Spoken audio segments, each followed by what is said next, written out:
I'm joined by former presidential candidate Mike Huckabee. Governor Huckabee, good to see you. Thank you, Trish. Great to be back with you. So is it Pence? I think it is. And one of the reasons that I think it is because this announcement was set for the 15th of July.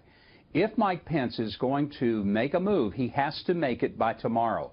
And the reason is because he's currently candidate for re-election as governor. And if he doesn't make the decision by tomorrow, and then he were to get out, let's say on the 16th or later, and become the VP nominee, then there will not be a Republican candidate for governor in Indiana. Well, the party isn't going to let that happen. Mike Pence isn't going to let that happen. So it seems to me that the timing of this is just a little too coincidental with the absolute last minute that Mike Pence must make a decision. Well, apparently Donald Trump was just on a radio show that's going to be airing shortly, and he said, no, I haven't made up my mind yet. Is that, in your view, Governor Huckabee, an example of Donald Trump really trying to string everyone along? In other words, he doesn't want the thunder being stolen from his big press conference tomorrow at 11 a.m. when he announces who his vice presidential pick is.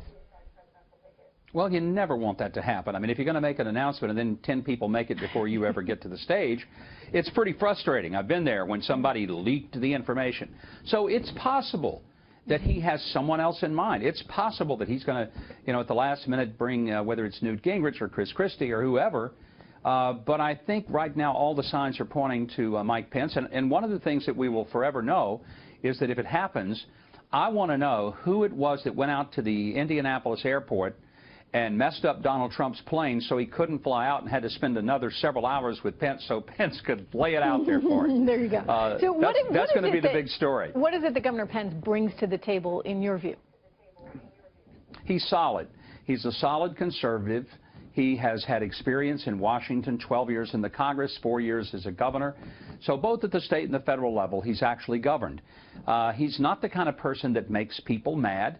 He had a good relationship with the members of Congress when he was there, and I think that bodes well for him. And it creates certainly a balance with Donald Trump's one of his biggest problems being, can he get along with the people in Washington to govern?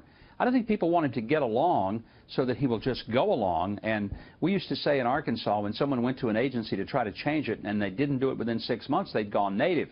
So what Donald Trump doesn't want to do is to go native. He doesn't want to get to D.C. and become like D.C. But he needs someone who has been there enough who can help navigate those waters or has been in some governing position and can help navigate those waters. Newt Gingrich, he was rumored to be a potential pick. Yes, solid as can be, brilliant, innovative, a lot like Donald Trump in that you never know exactly what he's going to say. And if Trump wanted someone to sort of be a lot like him, it would be Newt. But look, Newt could be a player as VP. He could be Secretary of State. He could be Chief of Staff. Yeah. I mean, there aren't many jobs in any administration Newt would not be capable of doing. Yeah, and Governor Chris Christie is being talked about for a role in the administration as well. Governor Huckabee, it is good to see you. I'm going to see you in Cleveland, I hope. I'll be there. I'll see you then. Sounds good. Mike